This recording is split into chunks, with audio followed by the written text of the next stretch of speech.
Muy buenas noches, mis compañeros y yo les damos una vez más la bienvenida a este programa. Vamos a iniciar con un tema que nos llega muy de cerca a nosotros, también debería de llegarles muy de cerca a ustedes. Es un tema que despierta por lo menos dos actitudes, dos emociones.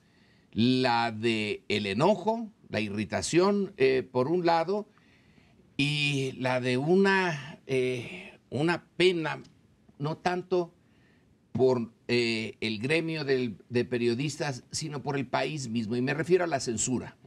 A la censura de la que han sido víctimas recientes dos integrantes de esta mesa. Otros lo hemos sido antes y a lo mejor lo vamos a seguir siendo después. Pero el tema es ese de la vida pública, los medios y la censura. En México, por lo menos desde que hubo el encuentro con Europa, ha habido la censura. En la época colonial, pues era la Santa Inquisición la encargada de censurar. Viene la República, el siglo XIX y la censura sigue, aunque ya no es tan legítima o de plano es ilegítima. En el siglo XX y en el siglo XXI la censura es ilegítima y sin embargo se practica todo el tiempo. Entonces aquí nosotros, en este caso los no censurados, ponemos sobre la mesa el evento que, si usted no lo sabe, si no se ha enterado, pues ya es un poco tarde, debía de saberlo, que Leonardo Curcio y María Amparo Casar dejaron de aparecer en la radio. Leonardo después de casi 18 años, y en algo que él no lo dice, pero creo que a nosotros nos estamos obligados mucho, le debe de enorgullecer que cuando se le pide a él como responsable de un programa que quite a dos colaboradores, a Ricardo Rafael y a María Amparo Casar, dice no. A mí en otra ocasión me pasó algo similar y el conductor fue el que me dijo que mejor me fuera. Y él se quedó. Y ahora es candidato independiente a la presidencia de la República. Aquí está el tema. Vamos sobre él. Dos de nuestros colaboradores, colegas de esta mesa, fueron afectados y Ricardo Rafael, colega también del Canal 11. Él también, como parte de la tertulia política del programa de Enfoque, pues son damnificados, digamos, de la censura. Y con la cuestión de la censura, a veces a mí me cuesta mucho trabajo entender. Desde luego, está por un lado la condena moral, la condena a la libertad de expresión, que es fundamento de la democracia. Si no hay ese contrapeso, por lo menos mediático, porque en México realmente hemos avanzado muy poco en la cuestión de la impunidad, etcétera, pero incluso cosas que no sean propiamente corrupción o que no lleven digamos, a una consecuencia legal, pero son criticables los actos del gobierno, de los partidos políticos, de los actores políticos, decisiones que toman que pueden ser muy desafortunadas. Bueno, pues se debaten, se critican, se denuncian, se dice qué es lo que está mal, por qué lo están haciendo. En fin, es una limitación a la libertad de expresión. Pero cuando uno le busca la racionalidad, ¿cuál es la ganancia? Yo no la encuentro en este caso. A lo mejor en algunos casos puedes decir, bueno, pues sí, digo, el costo es alto, pero el beneficio va a ser tal vez mayor, el saldo va a ser positivo. Aquí no le veo yo la racionalidad, más allá, digamos, del enojo, del berrinche, parece un arrebato de pronto decir, me están criticando esta parte, me están criticando esto otro, esta propuesta, y de pronto viene un arrebato que lleva a esos límites, pero ¿cuál fue la ganancia? Yo más bien veo que por el contrario, si los partidos están precisamente tratando de buscar en pleno proceso electoral, reposicionarse, convencer a los ciudadanos de que se han transformado, de que se han renovado. Y de pronto estas cosas lo único que hacen es decir, oye, no, pues ¿cuál renovación? ¿Cuál nada? ¿No? Sigue siendo lo mismo, sigue siendo el carácter autoritario, porque no están de acuerdo contigo tus críticos. Entonces sí, son retrocesos. Hemos hablado de los retrocesos que se han dado en este gobierno en materia electoral. En libertad de expresión también, ocurrió también con Carmen Aristegui, por supuesto. Entonces hay retrocesos, sí, desde luego que hay retrocesos. No al grado de regresarnos hace 50 años, pero sí en esa dirección. Bueno, a mí me cuesta naturalmente trabajo hablar del tema. Más le costará a mi compañero Leonardo Curcio, que fue el principal afectado y a quien agradezco, ya lo hice en mi espacio periodístico, pero que agradezco públicamente el que, bueno, pues esa integridad que lo llevó a dejar un noticiero de 18 años por sus dos compañeros de hace 12 años en la tertulia. Gracias, Leonardo. Por fortuna tenemos otros espacios, tenemos esta casa en la que hemos podido decir todo lo que pensamos. Y creo, José Antonio, que en efecto haces la pregunta correcta. ¿Cuál es la ganancia? Y pues más allá de mandar una señal, por cierto, oprobiosa, de que comentaristas como nosotros no tenemos libertad de expresión en algunos medios, pues no veo más allá de mandar una señal que, por otra parte, creo que se les va a revertir.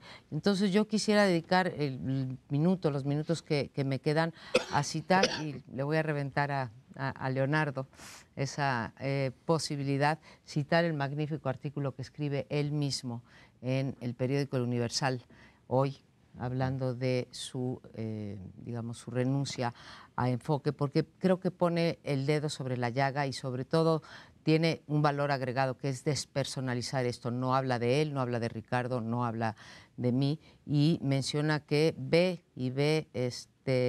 4 cosas que le dan gusto o de las cuales hay necesidad sobre las cuales hay que actuar. La primera es que la sociedad pide y aprecia congruencia. Eso es lo que él percibió después de una semana de haber anunciado su salida. Y es una cosa muy importante que la sociedad pida eso y que muestre que aprecia la congruencia, en este caso de Leonardo Curcio. La segunda es que la ciudadanía tiene derechos, ¿sí? Que la propiedad privada de un medio sí te permite que se despida a 1, 2, 3 colaboradores o a que fuercen la salida de un conductor, pero no sin explicación. Eso lo señala muy claramente. El tercer punto que hace él es la necesidad de profesionalizar a los medios, porque cuando se junta la toma de decisiones editoriales con la propiedad estamos en problemas. Entonces, la necesidad de profesionalizar y finalmente el ecosistema, y me parece el punto más importante es que el ecosistema, así lo pone, por eso uso la palabra, ahora lo explico, inhibe el desarrollo autónomo de los medios. ¿Qué queremos decir con esto? Que mientras las radiodifusoras, tele y radio, sigan dependiendo del dinero público, pues como dicen por ahí, el que paga manda. Bueno, a mí me es tremendamente difícil hablar de esto. Primero quiero agradecer a todos ustedes las expresiones públicas que han tenido. La verdad es que son cosas que uno se lleva puestos en la vida. Tu carta, María Amparo, me propuso María Amparo un día antes de que renunciara: sálvate tú, déjanos a nosotros. Lo valoro enormemente. Es durísimo, pero para mí este es un tema no personal. Yo pues mi vida la he hecho y la seguiré haciendo, y por supuesto creo que el gran tema a discutir ahora es la condición que tiene este país en esa materia. Yo creo firmemente que la libertad de expresión es la madre de todas las demás libertades, que no hay manera de plantearnos un estrechamiento de las libertades sin que se estreche, digamos, de la libertad de expresión, sin que se estreche en general el tipo y la calidad de la democracia que tenemos, que las audiencias tienen derecho a estar bien informadas, que la gente está pidiendo. Lo decía María Amparo citando el texto que el día de hoy publico en El Universal. Lo primero es un gesto inspirador, digamos, es que la gente haga lo que es correcto. O sea, verdaderamente estoy asombrado de la calidad y cercanía de mis compatriotas, de mis conciudadanos, de decir: señor, hizo usted lo correcto. Y te premian por eso, o sea, porque hizo... Yo decía, ¿en qué país vivimos que a un señor le reconocen que hizo lo correcto cuando no tenía más remedio que hacerlo? Era mi deber. Por tanto, creo que ahí hay una reserva muy importante que yo valoro. Lo segundo es que las audiencias tienen derechos. Esa parte se trató con el tema de Carmen y otros. Yo no discuto que los dueños de los medios tengan derechos, son su propiedad, pero al mismo tiempo son una concesión, y hay audiencias que existen y que están pidiendo pues una explicación fundada y motivada de por qué en un año electoral descarrilas una tertulia. Decir, como dijo el presidente de la compañía en la que yo trabajaba, que fue por razones comerciales, sociales, pues a mí me parece que es un argumento, ya las redes sociales lo dijeron, que las audiencias, por supuesto, no entienden o no comparten. Yo claramente no lo compartía y así lo hice ver. Pero el punto central es este del ecosistema. O sea, no podemos tener una democracia, una deliberación sana si tienes una combinación de dos factores. Por un lado, una cantidad enorme de financiamiento público a los medios de comunicación que a mi juicio debería revisarse. En un país que tiene tantas necesidades, no veo por qué el dinero público tenga que estar yendo a financiar efectivamente grupos privados si no se demuestra una utilidad pública. O sea, ahí hay un punto central. Yo creo que ganar dinero es legítimo, que efectivamente los medios tienen derecho a hacerlo, pero con un apropiado balance y decir, a ver, yo las campañas que recibo o los anuncios que recibo, desde Proceso hasta Reforma, medios de comunicación electrónicos o el que ustedes quieran, medios de comunicación digitales, deben acreditar que la publicidad que reciben es para atender interés público y no solamente sus propios intereses. Y el punto de las empresas, pues no profesionales, es que tienes se desdibuja el propósito de un medio y de una concesión, que es defender el interés público y plantear, digamos, contenidos que amplíen la democracia y no solamente decir, como esto es mi responsabilidad, yo tomo efectivamente las decisiones. Yo lo lamento, de verdad ha sido muy doloroso para mí, pero al mismo tiempo pues no tengo más que agradecer a instituciones de este país, a comentaristas, a colegas periodistas que pues en este trance me hayan apoyado. Y hago votos para que esa agenda que describo ahí sea la que avance. Finalmente uno pues es de equipaje ligero. Se parece mucho tu caso al de Carmen Aristegui. El de Carmen Aristegui también se le pidió que despidiera a quienes habían colaborado en la investigación de la famosa Casa Blanca de la familia presidencial, sabiendo de antemano que iba a decir que no. Aquí están ustedes como capitanes, se hunden con su barco, no pueden decir que se vaya la tripulación, quitemos peso y sigamos en el barco. Bueno, sí se puede, sí se puede, no se debe, pero quedaría aquello dañado de manera fundamental. En el caso de Carmen fue por una revancha. ¿Cómo es que me van a quitar lo de la casa y exhibirme de esa manera? En el caso de ustedes es distinto. En el caso de ustedes es por haber tocado un punto que va a ser importante, que es y va a ser importante. Esa idea detrás, que ya lo hemos visto y lo seguiremos viendo, detrás de la propuesta aparentemente muy positiva del PRI, quitémosle a todos los partidos el financiamiento y quitemos a los plurinominales. El resultado, ya lo habíamos visto en esta mesa, es darle al PRI una ventaja fantástica. Lo que se hizo en el caso de la tertulia, es decir, oigan, detrás de esta propuesta no hay nada sano, sino hay algo muy malsano.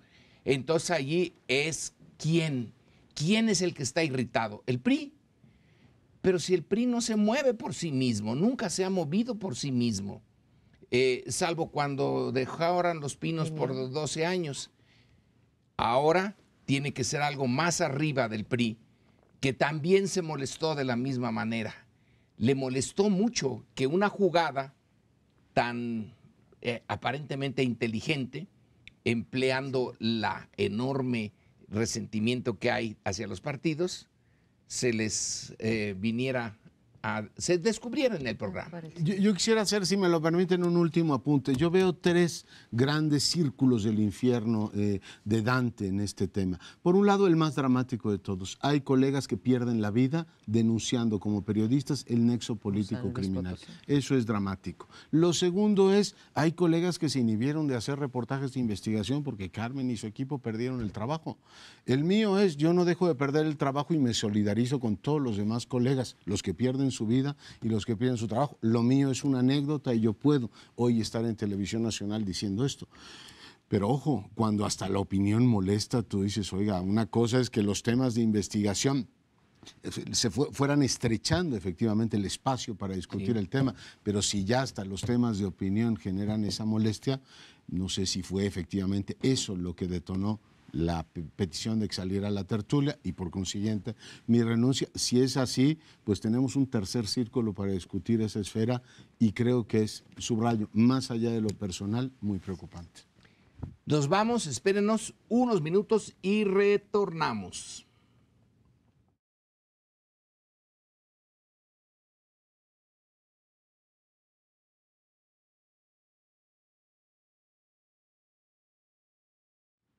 Te cortaron la libertad de decir que... Yo voy a denunciar.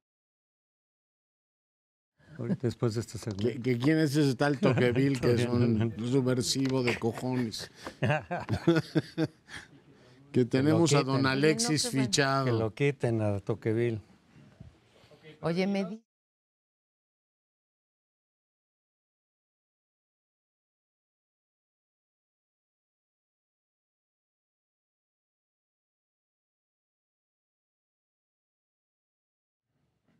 Hace apenas unos minutos mi compañero Leonardo Curcio decía, con toda razón, que la madre de todas las libertades es la libertad de expresión.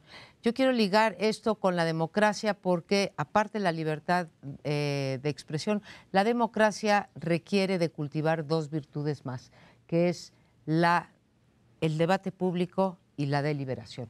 Y cuando digo debate público y digo deliberación es la crítica informada y la crítica razonada. Parte de lo que detonó la salida o el fin de la tertulia es, en efecto, el debate público y la deliberación razonada con respecto a los partidos políticos.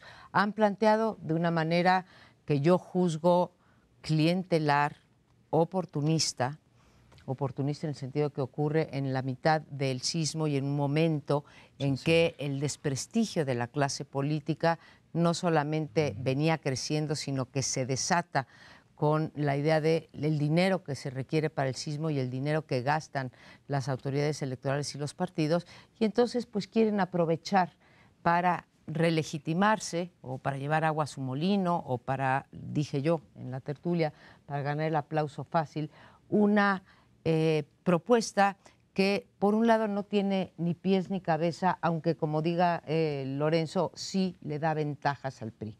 Le da ventajas al PRI en primer lugar porque siempre el que sustenta el poder en ese momento pues tiene más posibilidades de desviar recursos públicos. Ahora bien, ya hay pluralidad, el PAN tiene pues más de la mitad de los gobernadores, también le tocaría al PAN o al PAN-PRD,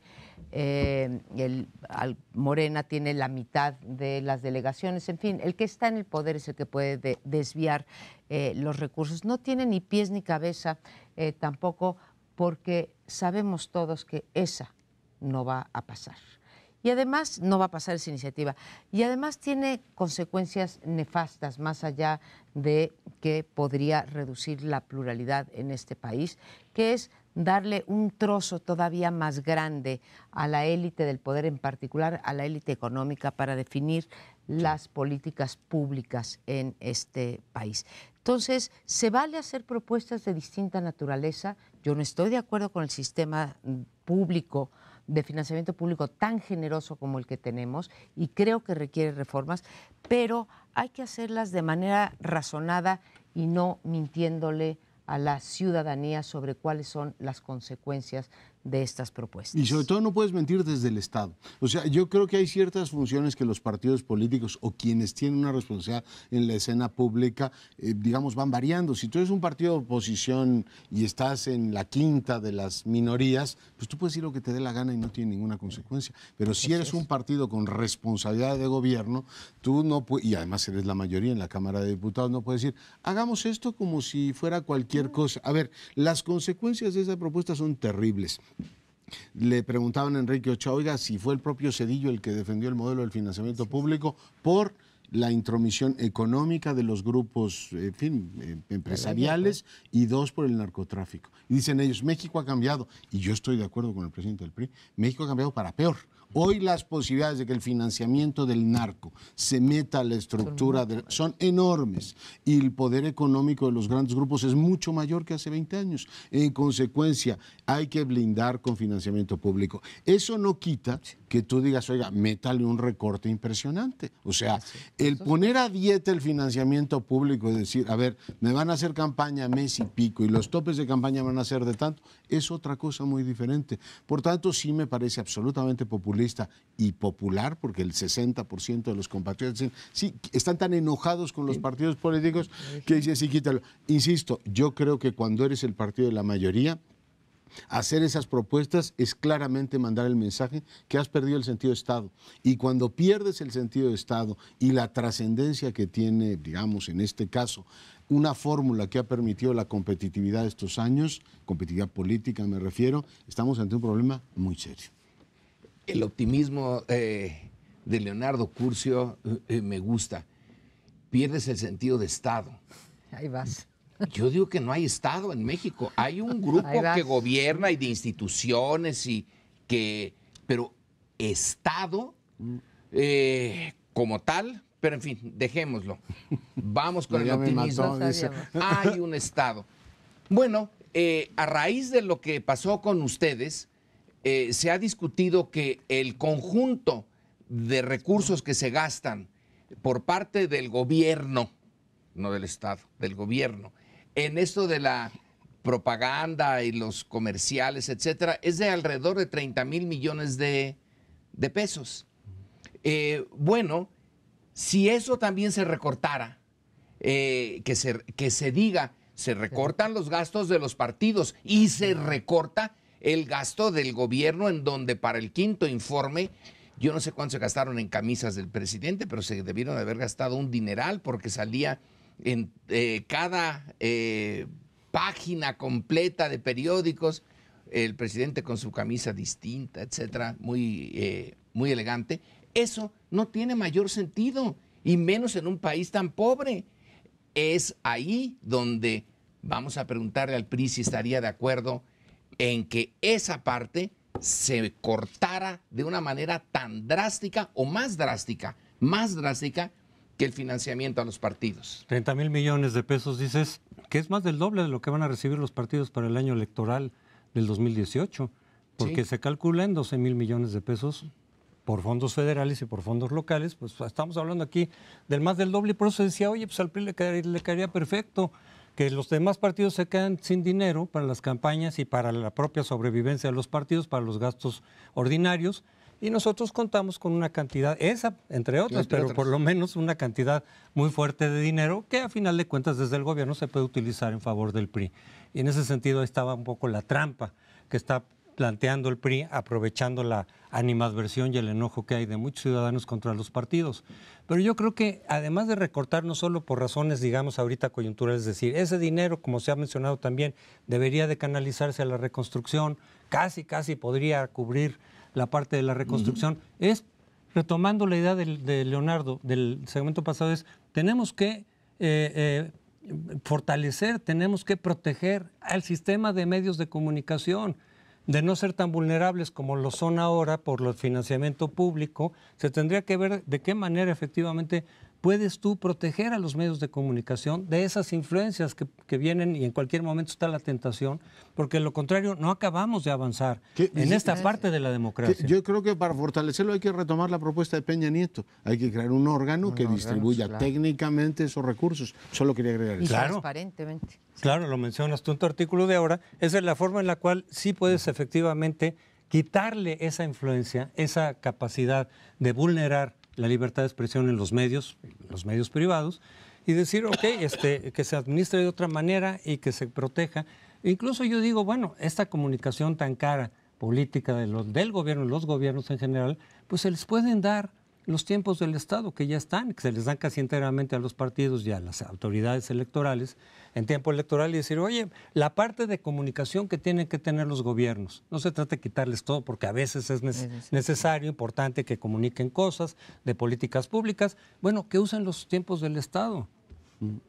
Hemos tocado las consecuencias, tanto Leonardo como yo, las consecuencias, digamos, políticas en términos de equidad, pluralidad e influencia desmedida del narco o de los empresarios en las elecciones, que serían las consecuencias de quitar en su totalidad el financiamiento público. Pero creo que Lorenzo regresa la discusión otra vez con razón a la cuestión pues electorera de decir lo vamos a quitar porque pues hay que ahorrar recursos y yo le voy a decir a la población, fíjate, yo me voy a sacrificar por eso. En primer lugar, quiero darles un dato que descubrí esta mañana. Parece que el dinero les sobra a los partidos porque hice un estudio de lo que se gastan en las campañas en las campañas a los gobernadores del tope, que es muy alto, ¿sí? de campañas. ¿Y cuánto crees que reportan los partidos que se gastan de ese tope de campañas?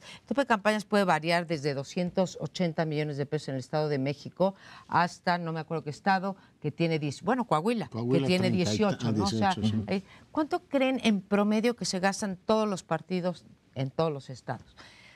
El 34%. Digo, si ustedes quieren creer, ese es el dato que está reportado por ellos. Reportan, o sea, sí, en efecto, les sobra. Así que no los podrían regresar y esa propuesta, pues sí, yo se las tomaría a los partidos. 34%, ¿sí? En promedio. Bueno, y la otra cosa es la que tú dices, si de recortar dinero razonadamente se trata, ahí tenemos, y también te doy la cifra, de publicidad oficial el año pasado, 9,000 millones de pesos. Sí, vamos a tener que llegar a los 22,000 de los partidos, 9,000. El famoso ramo 23 o fondo moches, que es lo que se llevan los diputados para ir dándoles a sus estados, ustedes se acordarán, si no se lo recordamos al público, es un fondo que se auto-otorgan los diputados para después bajar a sus estados en materia de infraestructura, obra pública, etcétera. Son 10,000 millones. Y vamos a llevarnos un cachito también de los diputados, que son las famosas asignaciones a grupos parlamentarios, que es un dinero que también se autoentregan y del cual no rinden cuentas. Ya llegamos a los 22, no toquemos a los partidos. ¿Sí? O sí ahí está, o sí toquémoslo, pero si de resolver el problema de los 22,000 millones se trata, ahí de un plumazo tenemos 3 partidas. Yo, por supuesto, tomo irónicamente lo que me dice del Estado, pero alguien debería en algún lugar de este país decir, señores, seamos serios. Aparte de conservar el poder, esto que Sergio Aguayo en algún momento escribió de la seguridad del régimen o la seguridad de la nación, dirían, oiga, seamos serios, tenemos 10 narcogobiernos en todo el país. No sé cuántos alcaldes ha matado el narco y el dinero de las organizaciones criminales. Ya dejo de lado todo lo de los constructores, de todos los empresarios que se meten en las campañas, que es ilegal y debería ser denunciado. Pero tú dices, oiga, seamos serios, tiene usted 10 narcogobiernos. ¿Qué quiere ser una narcorrepública con tal de conservar usted el poder? A eso me refiero con Estado. Alguien en algún momento tiene que decir, mire, a pesar de que queramos conservarlo, el costo de quemar las naves, la nave del Estado y permitir que los grupos criminales o intereses crematísticos de este país capturen completamente las instituciones, van a llevar al colapso de la República. A eso me refiero con sentido de Estado. Es decir, es mucho más grave perder eso que ellos pierdan una elección.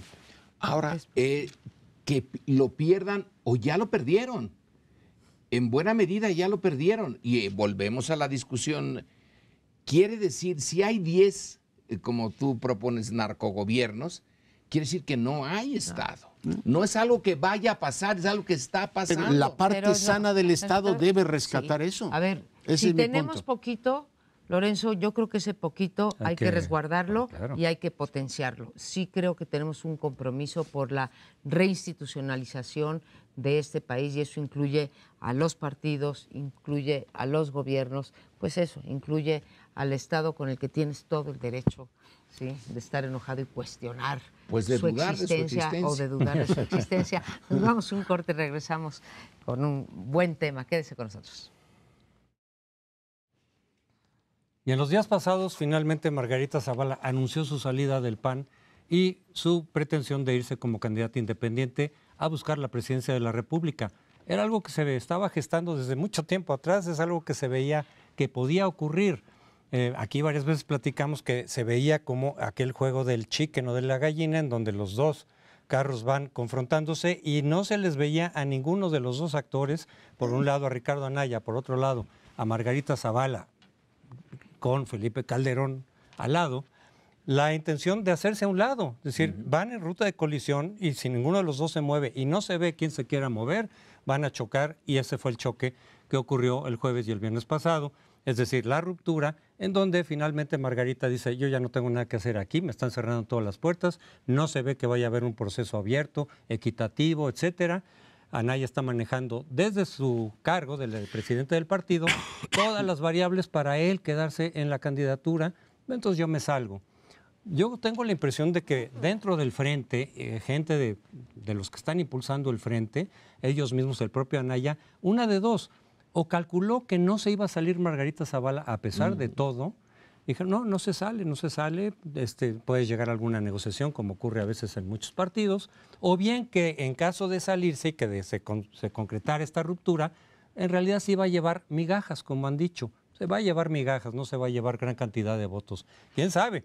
Habrá que ver las encuestas que ya empezaron a surgir, a ver de qué tamaño es el daño para el PAN y el Frente. Porque si se lleva, yo digo, de entre 5, 6, 7 puntos Margarita, que se los quite al Frente, el Frente puede caer de manera significativa.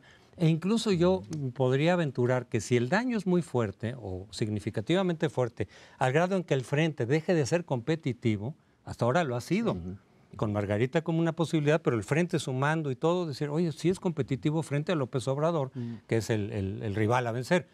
Si deja de ser competitivo, la propia candidatura de Anaya va a empezar a tambalearse. Bueno, pues yo creo que aquí se invierte esa máxima de Winston Churchill de unidos hasta la victoria, es unidos hasta la derrota. Eso es lo que demuestran los dos, porque he escuchado mucho que si la obcecación del poder de Ricardo Anaya, aquí sí hay dos obcecaciones de poder del uno y del otro, porque lo que se están jugando o lo que han puesto por delante de cualquier otro bien público, ¿sí? Si es que podemos considerar que es un bien público, una candidatura, o la posibilidad del Frente, es que ellos han puesto por delante su su interés privado. Personal. Porque además, migajas o no, es muy posible que la próxima elección, si hacemos caso a las encuestas de hoy en día, hoy mismo salió por la mañana una de Buendía y Laredo, si hacemos caso a las encuestas, esas migajas, José Antonio, y pueden ser unas migajas mucho menores que el 5, el 6, el 7, el 8% que se podría llevar Margarita Zavala, sí son las que creo que van a determinar la próxima elección. Mucho se ha dicho que en las elecciones pasadas siempre se han decantado por dos punteros, ¿no? Yo creo que dadas las condiciones del país, en esta ocasión sí llegaríamos a tercios en el 2018. El Frente, por un lado, si es que prospera todavía, la alianza PRI, Verde, PANAL, PES, no sé, el PANAL ya ha dicho que está compitiendo con el Frente, y Morena, PT, finalmente.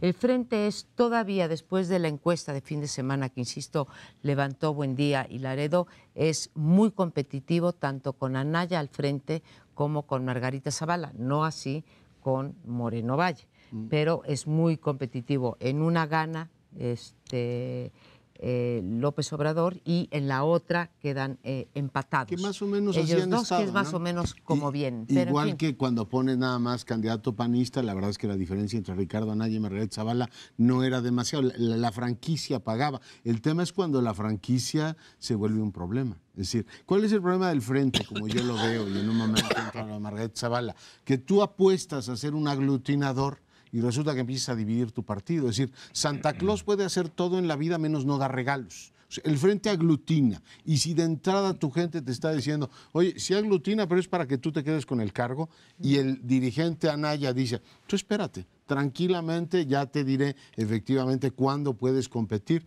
Y Margarita Zavala le pregunta, ¿y en qué condiciones vamos a decidir? Igual que se lo preguntó Moreno Valle, igual que se lo preguntó Silvano Aureoles. ¿Y en qué condiciones vamos a competir con esto? Ya les avisaré yo en qué condiciones va a ocurrir.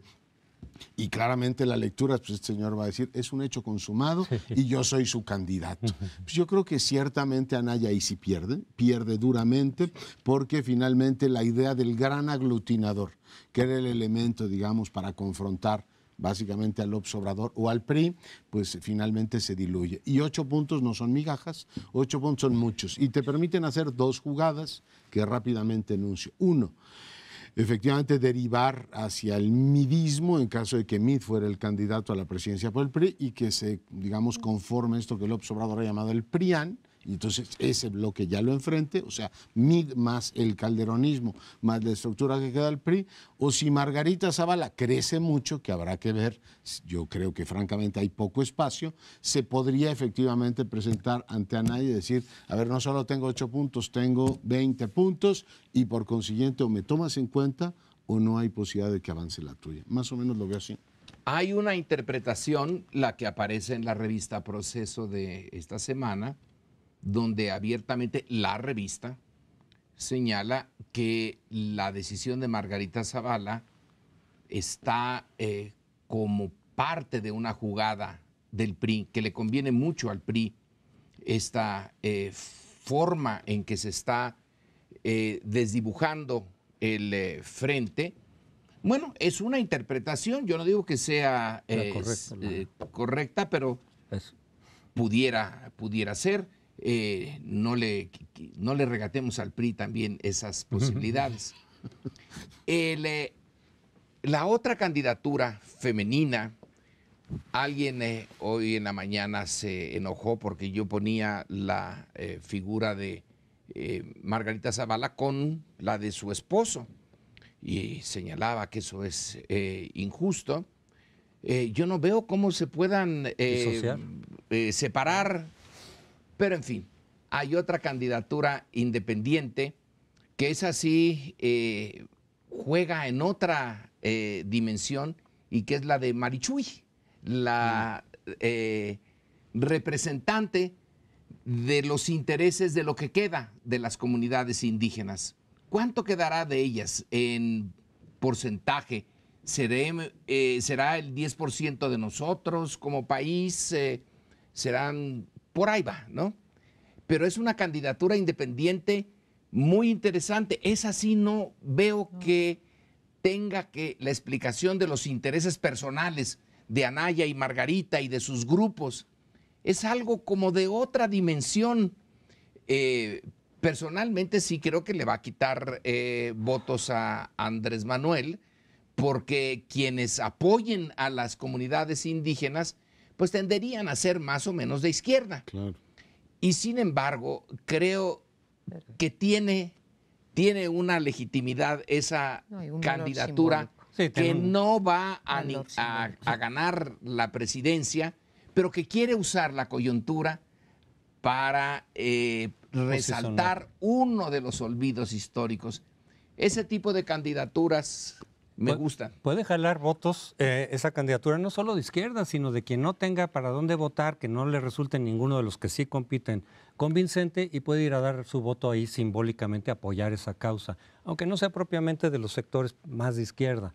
Creo yo que puede tener ese efecto. Pero volviendo a lo del PRI, yo sí creo que el PRI, claro que le conviene, y creo que estuvo actuando desde afuera en ese sentido, la ruptura de Margarita, sí, para que se desplome el frente, porque es la posibilidad que tiene el PRI para ubicarse en segundo lugar y competir.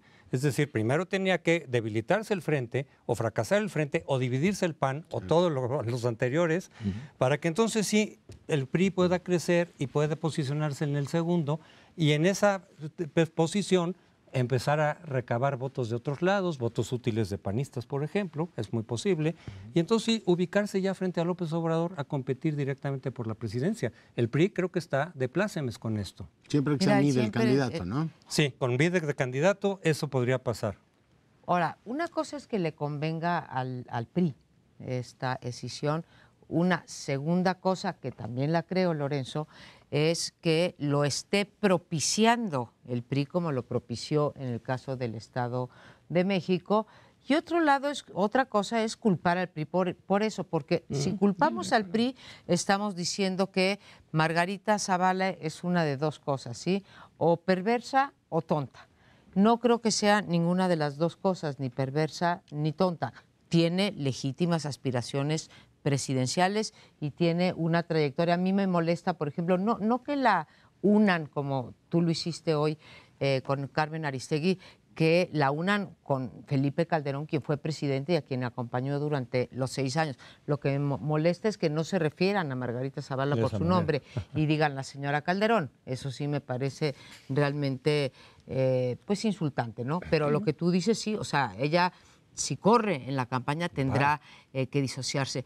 Y segundo, Anaya, si me pones quién falla aquí, Zavala, Anaya, bueno, Anaya sí tiene una responsabilidad como líder del partido y creo que la primera responsabilidad de un líder de partido es mantener a su equipo unificado.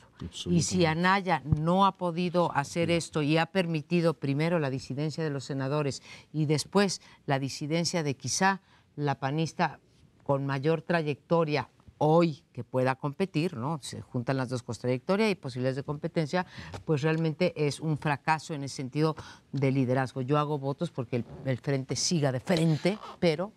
Yo creo que tenemos un, digamos, postulado mayor, que es a mayor atomización mejor para el PRI. O sea, la teoría de Estado de México sigue siendo cierta, o la teoría de las federales últimas. Es decir, mientras más atomices, mejor, porque yo tengo la estructura más grande.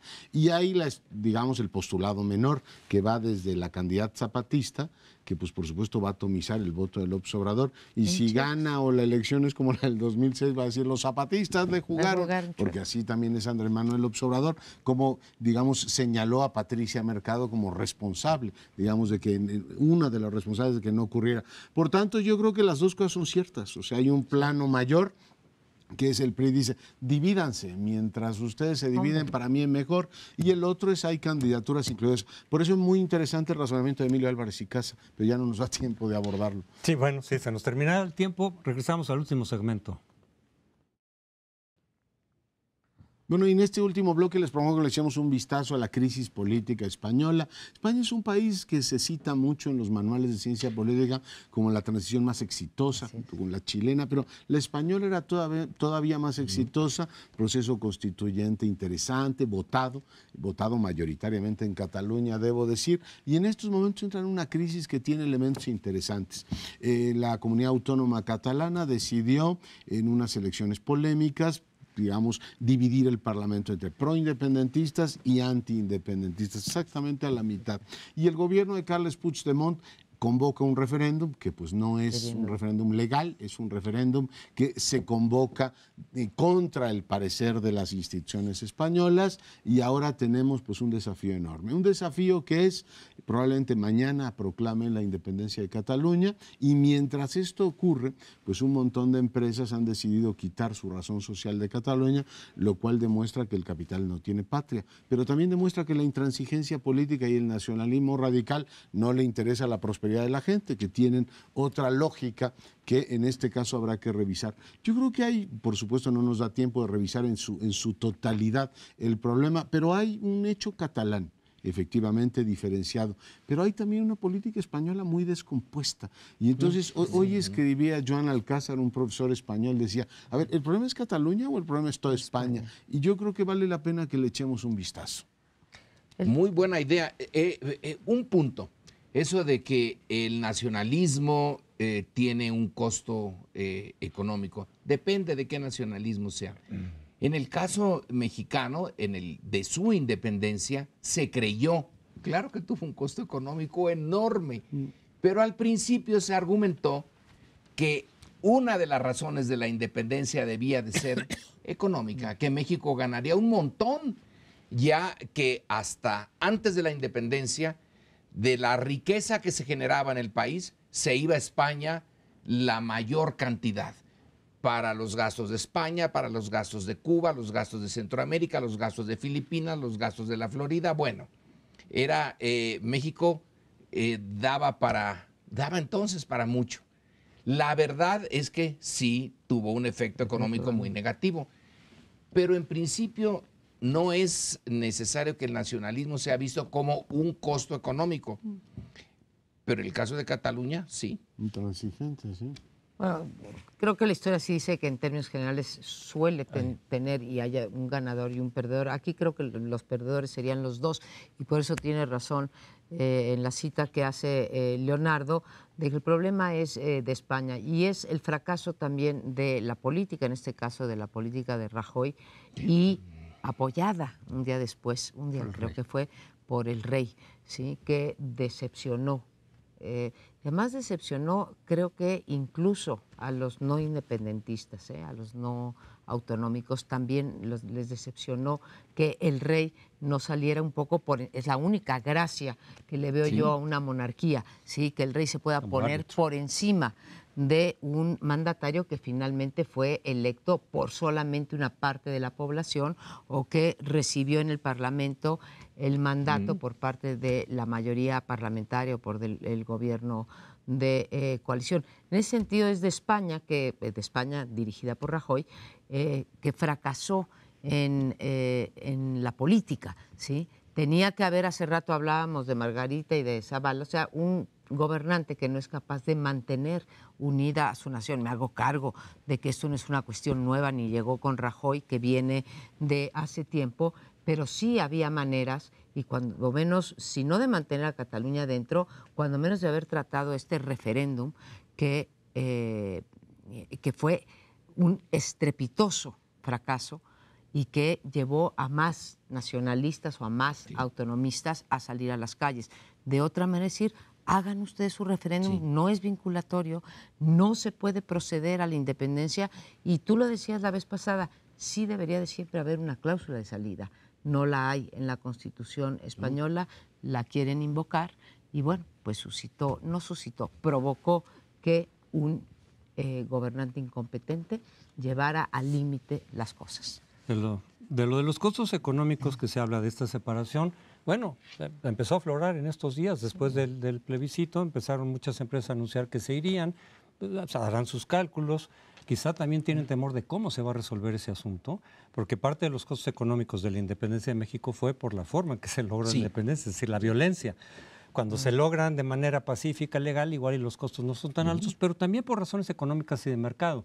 Si Cataluña quedaría fuera de la Unión Europea, pues muchas empresas dicen, pues vamos a quedar fuera de la jugada, nos vamos de aquí. Aquí la pregunta que yo tendría, sin tener la respuesta, es, ¿no será que estos avisos de decir, oigan, el costo económico sí puede ser incluso mayor del que pudieran haber calculado los catalanes que se quieren separar, y que en un momento dado digan, ah, caray, pues vamos a pensarlo mejor? Porque como en el Brexit de pronto hubo mucha gente que se arrepintió, pero ahí ya no había mucha vuelta para atrás. Aquí todavía hay un margen, porque esto todavía no tiene valor legal, no se ha declarado ni siquiera como tal la independencia de Cataluña, y que de pronto digan, oye, es que el costo sí va a ser elevado para nosotros mismos, independientemente del que también sea para España, pero para nosotros puede ser muy elevado, piénsenlo mejor. Y la otra cuestión, estas que salen a marchar en contra de la autonomía, en contra de la independencia, mejor dicho, decir, bueno, también no son pocos, no son pocos. No. Y también la parte esperanzadora serían los que también salen a decir, hablemos, sentémonos a dialogar, vamos a dar una salida que no sea conflictiva, que no sea violenta, y quizá puedan encontrar algún punto de acuerdo por ahí que evite lo que de otra manera se ve muy complicado de resolver. Es muy complicado, y yo creo que hay que ponerlo también en sus justos términos. A mí el discurso del rey, poco duro, pero me pareció que en términos generales enmarca el problema que tienen. Y lo dijo también Alfonso Guerra, dice, oiga, con alguien que tiene una actitud golpista hay que sentarse a dialogar y tener todas las consideraciones. En este caso tú te saltaste a la torera absolutamente todo, invocas un hecho nacional diferenciado que me sigue sorprendiendo, porque en el caso, por ejemplo, de Italia con la Liga Nord, que dice que ellos quieren que la Padania se rompa de Italia por un discurso de una burguesía del norte de Italia absolutamente ominosa, la gente dice, oiga, pues ¿cómo se va a dividir un país cuando el principio diferencial, y comparar México con Cataluña, como lo han hecho muchos, dicen, oiga, una cosa es una colonia que era sometida, que no tenía representación, y otra cosa es la integridad de un país. En este caso, España tiene 500 años como monarquía compuesta. Elliot tiene pues toda la teorización del Estado sobre eso. Es como si aquí en Nuevo León dijeran, ya estamos cansados de vivir con estos pobretones de Chiapas y nos vamos, y además reconozcan que somos diferentes. Yo creo que ese nacionalismo es un nacionalismo que sí divide. Es un nacionalismo que genera, en este caso, una ilegitimidad por los procedimientos. Es decir, oiga, usted es el presidente de la Generalitat, usted está convocando un referéndum que está fuera completamente de las normas. No me importa, lo sigo haciendo por el hecho diferenciado. Yo creo que pesa tanto el hecho nacional diferenciado como la integridad de los países, y efectivamente la posibilidad de que esas élites una curiosa mezcla de burguesía catalana con radicalismo republicano y la CUP, que son antisistemas. No, sí. Esa es la mezcla del gobierno derecha. catalán. Sí. Son los tres, porque ahí tienes también la ultraizquierda, y te dicen, queremos fragmentar. Y solo falta que digan que la sangre maqueta ha llegado, como decía el nacionalismo vasco, a contaminar el hecho nacional catalán.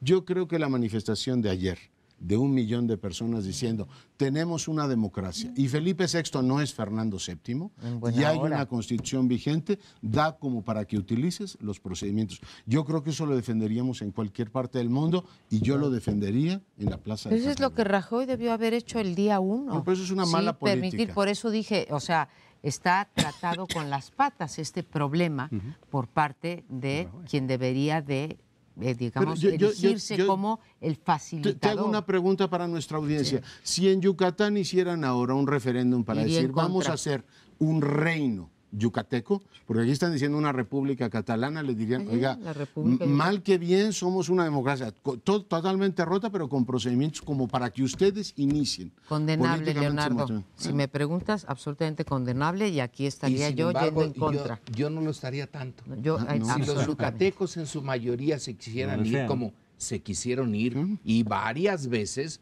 no una, lo que pasa es que no hubo quien los recogiera para darles... como a Texas. Sí. Las razones pueden ser totalmente emotivas, absurdas, etcétera. Pero es su derecho. Cataluña debieron de haberlo... Pero Yucatán también es nuestro. Pero las formas cuentan, que era lo que decíamos la vez pasada. Primero tendría que haber un movimiento en España para decir, tenemos que tener esta salida, este Brexit, esta posibilidad de Brexit, y después nos salimos. Pero ellos actuaron de manera ilegal. Es un golpe en contra de la Constitución. Casi todas las independencias son así. La norteamericana no le dijeron, oiga, vamos a ver si... pedir permiso, vamos a pedir permiso, se lo tomaron. Pero si tenían... Yo creo que hubieran perdido en el referéndum. Por lo que hemos visto, lo que sabíamos de antes y lo que hemos visto ahora, la mayoría no se iría por eso. Pero hubiera sido muy elegante y muy bien visto casi por todos. Ándenle. Tengan ustedes, aunque no sea vinculatorio, tengan su referéndum en paz. No hay guardias civiles que los golpeen, ni Policía Nacional que los golpeen. Por favor, pase usted a depositar su voto. La posibilidad es que no se hubiera dado la mayoría. Yo creo que el tema todavía da para mucho. Veremos qué dice mañana Puigdemont. Pero bueno, muchas gracias por acompañarnos. Nos vemos la semana próxima aquí en El Primer Plano.